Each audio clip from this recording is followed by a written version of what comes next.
Hello and welcome to the weekly GCN webinar. To take my class and learn more about how to be a working actor, please go to the link over there.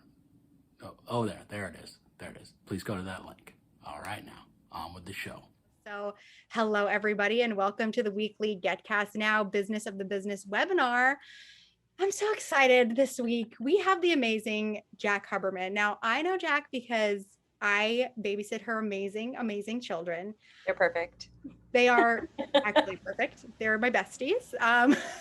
But Jack is also to me, the definition of a working actor. You completely support yourself and your family acting, which is amazing to me.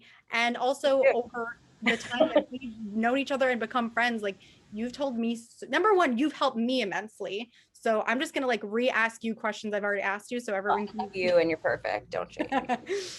But also, you've told me so many amazing, or maybe sometimes not as amazing, but helpful stories about being in this industry. But I hope you remember them because COVID broke my brain. I didn't have COVID, just the whole experience of raising my children and becoming a fake kindergarten teacher. And hi everyone, I'm Jack.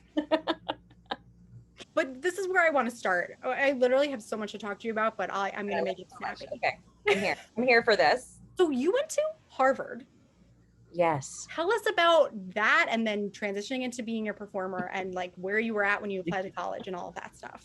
Oh my God, you mean 100 years ago? Let's do some age humor. So, but yeah, I went to Harvard, and back then, 100 years ago, they didn't even have a theater major. It wasn't like Yale. So I was the lead in every musical because there was no department. There was no fairness. Not every musical, but I never thought about that. Yeah. Yeah. Wow. And there were multiple stages. There was a gorgeous main stage that was shared with the ART. There was a black box experimental theater that was also in that same building. And there were many theaters throughout campus. And so it was all student directed and student produced, but everyone was an overachiever. So it was pretty good. And so I got to play lots of roles that I probably wouldn't have gotten to play had I gone to conservatory. But that said, I didn't even know conservatory existed. So in some ways I was totally naive and ill prepared. And I got my degree in psychology. I did not go to class that often, and I did go to rehearsal every day. And then I moved to New York, and I was like, wait, what's an agent? I didn't know anything. Yeah, I mean, I knew I was supposed to have one, but that was my next question, because I feel like it's a crash landing enough when you come out of conservatory, never mind just studying psychology. What of Harvard, where everything is about look at you, you're the best and you've achieved everything. I mean, I can't tell you, Jake and I'm Jack, my husband's Jake. Jake's a playwright and a writer, and essentially now a house cleaner and a stay-at-home dad. It's going great. I have become a line cook this year. It's just literally 5 minutes ago, I was like, Emmy, I'm doing an interview. What do you want for dinner? She's 3. She was like, did you say broccoli? Because I want cauliflower. Right? She's the best. Sassy pants. That is what she sounds like. Oh my God. Cauliflower. So yeah, I would say it was a hard landing. And I would say that Jake and I talk about how a lot of my peers from Harvard kind of fell apart, and now we're old, and some people are still sort of stuck at 22 trying to figure out what to do, because we had, especially if you want to be in the arts, there's I don't have to tell you, there's no path. It's not then you go to law school, then you are a lawyer, then you are a partner, a lot of my peers did. So I came to New York, and I did the Ivy League version of cater waitering, which was to become an SAT tutor. And That's better. It's interesting. I could tell you those stories, but that's a different podcast. This isn't a podcast. Let's do a podcast. Okay. Yes, we'll do a podcast. It's a different podcast. So I did tutoring for a long time, and I very slowly figured out I need a headshot. This is how I do this. And I just did open calls, but I didn't have the right work ethic. I didn't know you have to be prepared to do everything, and you have to get up at 5 a.m. to get in line. And I just kind of sucked at it. So for a long time I did. And even with that, I got to do an off-Broadway brand new musical where I understudied all 3 of the roles. And it was very intense. Through an open call? Is that how you got that? Yeah. Yeah. It can happen, people. Oh my God.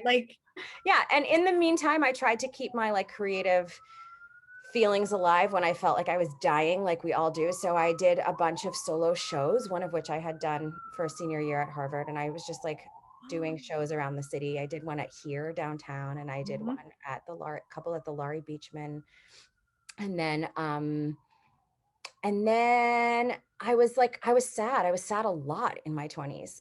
It's really hard here. And I was sad. This is the sad part of the podcast. And this is like, I hate to say it, this is the good stuff. Like, you've told me about this and I'm like, wow, okay, we'll make it somehow. I mean, I cannot imagine that anyone doesn't feel this way. I mean, the existential trauma of trying to be an actor in any city is, I think it's overwhelming.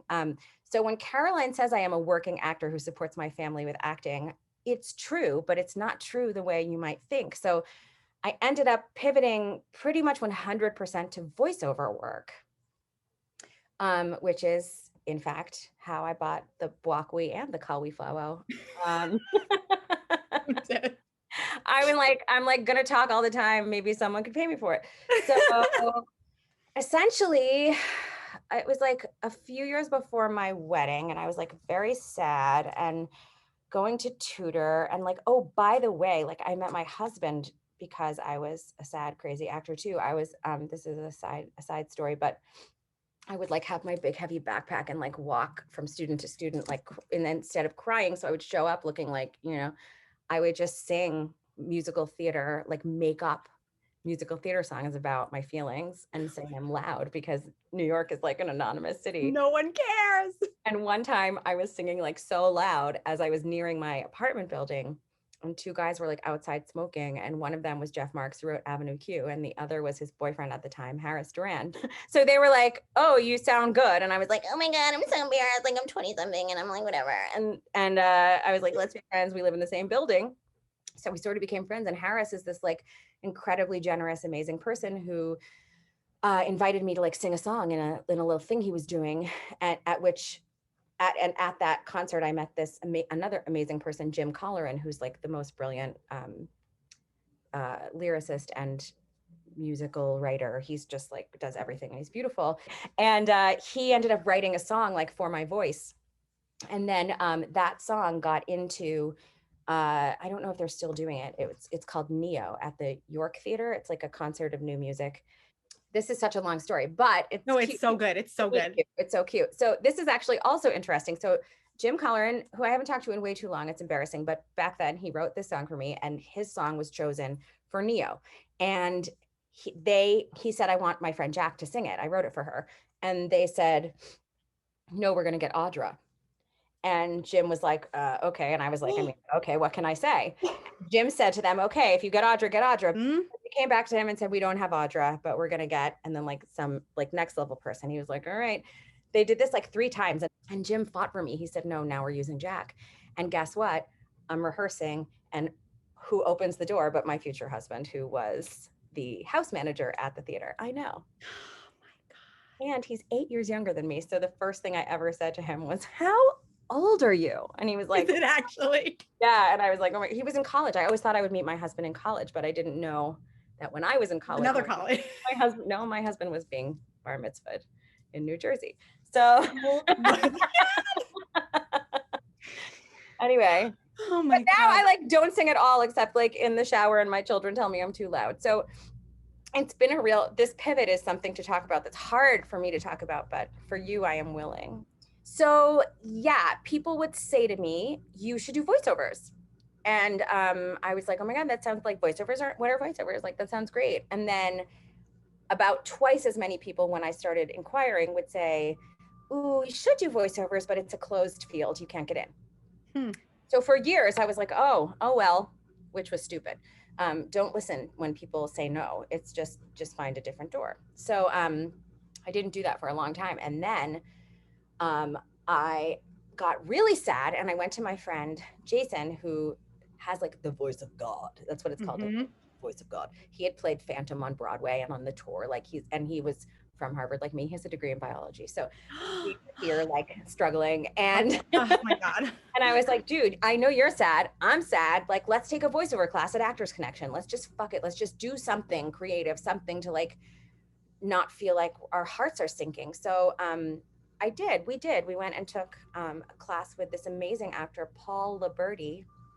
Oh yeah, he still teaches those classes there. Yes, Wow. Okay. you can all go. It's like Liberty, but instead of the Y at the end, it's an I. You can tell him Jack sent you. He's so supportive and loving and wonderful, and an incredible actor on his own who has done lots and lots of voice work. So we signed up for like whatever. I was like, we're doing it. I have Tuesday nights I'm keeping open. We're doing it. And we went to take the voiceover for animation class. So we took it, and it was us and like a bunch of non-actors who would be like, okay, we're doing like lines from Nemo, right? Finding Nemo. And one of them would be like, I'm Dory, parties, I love parties. And Paul would be like, can you give it like a little more energy? And she'd be like, sure. Parties, I love parties. And we were like, oh no, we wanted to be cheered up. Sadder now. Oh my God. No offense to that lovely accountant, Wherever she is. But it's just, whatever. We got our juices flowing. We got to feel like we were the best at something, which was missing in our lives. And Ooh, that's major. Yeah. And although I prefer to be challenged, at the end, Paul said, "You two are great. You should come to my next class," which is, I'm sorry, I just got so distracted by something because I was just thinking about another class I took with Jason at Actors Connection, like that year, with a guy who shall remain nameless, but who is a musical theater casting person. And I kept waiting for him to call me over and tell me I was better than everyone. I just kept waiting. And the very last class, he was like, Jack, can I speak to you? And I was like, oh my fucking God. It's happening. This is it. Yeah, you can speak to me. You can speak to me. And I come over and he was like, some people really don't know how to dress themselves. Please don't ever wear an empire waist again. It is not flattering. And I was like, thank you so much. No. And I was like, and you mean I sound really good in this hideous dress? Is that what you meant? So, I mean, life is just, anyway. Oh my gosh. I just feel like I had a lot of that happen to me. A lot of experiences like that in musical theater that were very dehumanizing and demoralizing. It was just there were a lot of painful moments like that among, lots of kind, wonderful people, of course. But there were definitely painful moments of like, I'm going to go home crying. And, that happened less in voiceovers. And I have two theories about that. One is it doesn't matter what you look like, right? Well, it always does a little, but less. And two is, this is controversial to say right now because the business is sort of like really struggling right now. But in comparison to musical theater, where voiceovers are concerned, there's like enough money and enough work to kind of go around.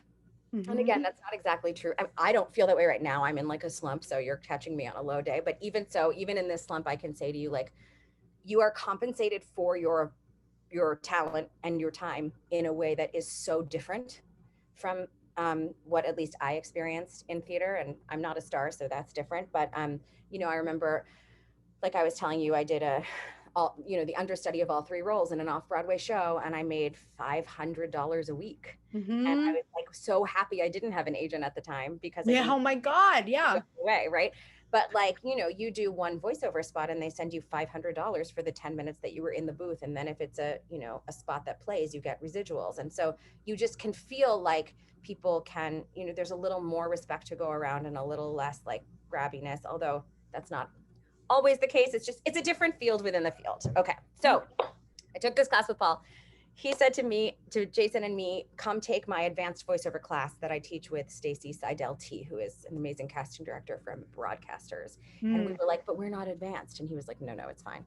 And we went to the class and we definitely were among, we were now among actors, half of whom had demos and even agents who were there to, meet Stacy and clean up their skills. And we held our own. And then at the end, the teachers said, we're actually creating an advanced class. You two should come. And we were like, wait, it was like so shocking and exciting and new. And the fact is, like, I had to learn how to stand behind a mic and how not to, act like in theater.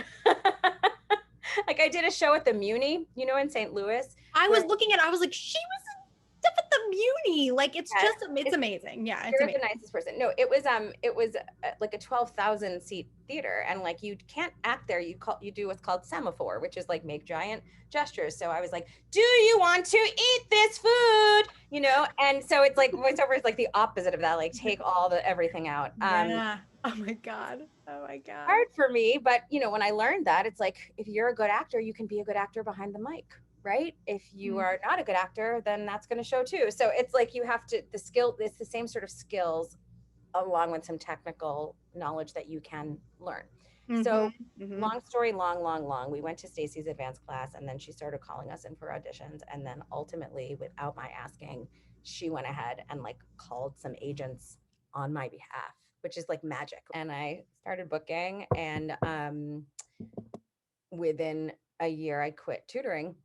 Wow. Got married. But I took a big leap, and this is kind of important too. You know, you're supposed to like leap and then the net will be there sometimes. I don't know. I got married in November of 2013. And in 2012 was the first time I ever made $1 from voiceovers. And I did like 6 months. I started booking like in June. And by December, I had definitely not made as much as I would have made in a year of tutoring. But I was like, you know, if I double that, like let's say I double that because I work for 12 months, like it's still not perfect, but it's I'm like doing what much closer to what I want to be doing. So I told my tutoring company I was not taking on any more students, and that I'd always said like I refuse to be a tutor when I bring a child into this world, because like I don't want them to see mommy doesn't like her job. I know that was the next thing I wanted to ask you. Like but then I quit right before my last student was like the week before my wedding. So I was not pregnant at my wedding. So everybody knows. 6 months later. Like, how do you mentally deal with like, I'm coming up, a lot of people my age are coming up against that now, where we're getting to 30 and we're like, wait, by this life event, I thought I was going to be doing this in my career and it's not happening. Like, how do you mentally just accept the fact that, like you said, for everybody else, it's this path and for us, it's not? Like, I'm having trouble. I always knew that the career would be unpredictable, but I'm having trouble with the fact that the career and the real life are like, what? They're not matching at all. I mean, it's a problem. It's a challenge, and it doesn't stop. When I was 30, I also was not married, not engaged, and not an actor, right? And it sucked. That's when I started being like, I got to take a fucking class or do something. And it's really, even now I'm like, oh my God, I'm not working enough. I want to work more. And like, there haven't even been auditions in like the past 2 weeks, and it's so stressful. And like, there's all this union versus non-union stress that happens. And, you know, we can talk about that if you want. I'm a huge fan of the union. Okay. I think I remember you saying that to me. Yep. But like work-life balance is, you know, it's funny. It's maybe a different answer before COVID, or maybe not. I don't know. All I can tell you is my dream was to be a Broadway star. And like, this year I've been like so thankful that I did not reach my dream, because you cannot do a Broadway show in your closet. I tried. It was too loud. You are the second person who's come on in the last month who said the same thing. Kevin R. Free came on and he was like, yep, came to New York, like thought I was going to be on Broadway. Like it hasn't happened. He's like, and then during the whole pandemic, I worked in voiceover. Voiceovers. Yeah. Yeah. Okay. It's not for everyone, but if you think it might be for you, go take a class. I can tell you the casting directors I love and the teachers that I think are really worth the money and the time. Some for technique and some just to meet those people. But yeah, we all had to set up. I mean, I had set up a studio in my closet, when I was pregnant with Evan, because it used to be that you would go to casting directors for auditions, or you would go to your agency for auditions that were sort of bigger calls. And then I was like, wait, I can do those by MP3 at my house. So I would still go out to casting offices, and those were the best, because then it would be like, they're choosing out of 20 or 40 or 60 women that day. And unless they change the spec, one of you will get it, as opposed to the MP3 ones at home where you're like, I don't know, every agent and every like self-submit. But I've gotten some of those too. I mean, that's just, someone has to book it. So yeah, I've been working in my closet. And by the way, for those of you who are concerned about this, I see so many, I'll go back to the mom thing in a second, because that's actually what I think about most of the time, but just to give your students a little hope here. I'm on a bunch of Facebook groups for voiceover stuff, and they're all like gearheads, and they all know everything. And it's so intimidating. Like when I read their stuff, I'm like, wait, am I really a working actor? Because I don't know. Thank God you told me that before I joined, because one of them, I'm like, what are you even talking Well, I about? don't know any of the words that they said. And I set up my entire vocal booth for $700. And I've been on national network spots from my closet. Don't listen to anyone. If you want my specs for my studio, I can tell you what mic I use. I mean, I don't know shit, but I set the whole thing up for $700. You sent me to, always tell me to call the people at Sweetwater, and you're completely correct. Like, they're so nice and helpful. Yeah. You know, I think, I don't know, I had like an epiphany in the shower yesterday, which I'm like not entirely ready to share, but I have been feeling like, man, I've just been doing exclusively voiceovers for like 7 years. And I still think of myself as like a theater actor, but I haven't done a show in probably a decade, like an actual decade. And so I'm like, what am I doing? And the truth is, I have 2 children and I have dinner with them every night. And during this fucked up year, I've been home with them the whole time, except for like the hour I have a booking. They leave the apartment. The 10 minutes I have an audition, Jake takes them into the bedroom and plays a game with them, because that doesn't have to be perfectly quiet. And like, I'm here, I'm with them. And the career in voiceover is very up and down, very unpredictable. I always feel on the daily like either I'm going to book something huge tomorrow or never work again. Like, that's how it feels. Jake is always telling me in reality that's not how it is, but that's how it feels, that roller coaster feeling. Like, and I'm like friends with this person who is the top female booker in this. Yes. She feels that way too. She works constantly and feels that way too. So I just wonder if that's the condition of our industry. One thing, when you've told me these stories too, that I like always hold on to, is that it gets a little bit easier when you do what you do, which is advocate for yourself as best you can. Like, there are always going to be things out of your hands, but you've always told me this. You're like, nope, just say it to them, ask them, email them, just say it. And were you always like that, or was that a learning curve? Because it seems impossible to me. I mean, hilariously enough, today I said to Jake, like, I really want to tell my agent that I didn't like this email, but like, I can't do it. And so like, I'm really good at telling other people to be like, yeah, great. No, I have always been a bit outspoken because, or horrible. I don't know what to tell you. I guess I think it all goes back to you versus not you, right? Like, you can sit up in your house all night and ask a lot of questions about what could have been from this conversation that was a disaster, or from this meeting that didn't go well. Or you can just like the next day call the person and be like, this didn't go well, let's talk about it. And I often think of it as like a script, right? If I can't get the words out because it's so scary, I just pretend someone else wrote the words and my only job is to say them. And then I can do a lot more. I know. Then I can do a lot more things than I thought I could before. Because I know how to do a script. I'm an actor, right? Wow. That's helpful. This is why I wanted to have you on. That is just good. That's good stuff. So what happened was, in a shocking way, my priorities have changed, and not in a way that is like, now I must take care of my children, like deeply changed in my DNA. Like, I don't want to do a job where I only see them Monday nights and where I don't get paid really my worth. Even if it's like the role of a lifetime. That would probably not be true if it were the role of a lifetime on Broadway. I'd be like, see you Monday, bitches. But in general, like, there's nuance to everything. Yeah, this is like the revelation I was talking about. Like, performing at the Muni was amazing, and I was gone for like a month, and it was like special and unique and awesome. And like, I wouldn't do it now, even though it's like one of the most amazing regional theaters and a cool experience. And even if I could be the lead, like, unless I could take my family with me for the month, and frankly, unless I could still do voiceovers, because that is like a career that has supported me and paid me dividends, and I respect it and am committed to that too. So it's just changed things for me in certain ways that are not predictable and don't happen for everyone. There are many, many, many women who are mothers who are doing theater, and like, I respect them so much, and I don't know how they do it. I don't know how. I applaud everyone in theater. I don't know how, if I could do it, even though it had always been my dream. Now my children are my dream, and it's not in a way that I thought that might happen and it would make me sad. but that's what I'm trying to say. It's not in a way that makes me sad. It's like literally I derive so much deep meaning from being their mom that it like sort of eclipses almost everything else, which is shocking. And I imagine my children are very small. They're 6 and 3. I think the balance changes as they get bigger and more independent. But for now, like I will never regret spending this time with them, even if it means my dreams aren't coming true in certain ways.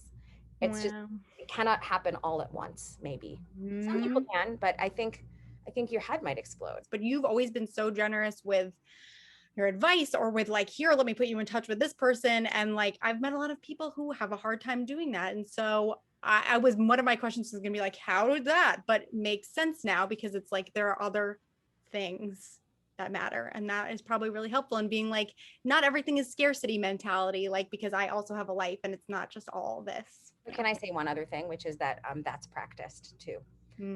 My husband, Jake, is the best at this that I've ever seen. He does not have the success in his career that he deserves or wants yet. And coronavirus has pushed back his timeline even further, but he's like 12, so it's probably fine. But no, but he, like, from the minute I met him, he seems like one of his life goals is to like connect other people in the industry. And I've always been like, you know, is that connection that you made like at a possible detriment to your own advancement? And he looked at me like I had 6 heads, and he was like, it doesn't matter. That person needs to know that person. And so I was like, whoa, dude, I'm going to be like that too. And it wasn't that I wasn't before, but I wasn't that much before. And I also didn't know anyone before. But I will also say, I had a colleague introduce me to her agent, even though we had similar singing voices many years ago. And that always stuck with me. And then my story of Stacy Seidel T going out of her way to get me, she actually got me 2 agents, and she completely rewrote my life with that bit of generosity. And like, I feel like it's, if you feel like there's not enough, there will not be enough. And if you can help people, like, you know, when I tell you to go talk to my agent, like, I don't think we're gonna actually like steal jobs from each other, but even if we do, it's just like, there was one time a couple months ago, like you got on the phone with me and you talked to me about my equipment for voiceover stuff. And it just like, it's all, you've proven to me that it's all going to be okay. Like whatever okay means is different for everybody, but it will work itself out. Something has to. You're not going to like drop dead. And then if you're not dead, you're living. Thanks. So Oh my God. And on that note, thank you, everybody. We're going to link Jack's website, and like we'll link the Sweetwater website and everything else we talked about in the description. Amazing. Please check out her stuff. I already put you as Mrs. Potato Head on our social media, so everybody can see it. Amazing. What you do is very amazing. Too kind. Thank you. I don't feel that way, so I appreciate that.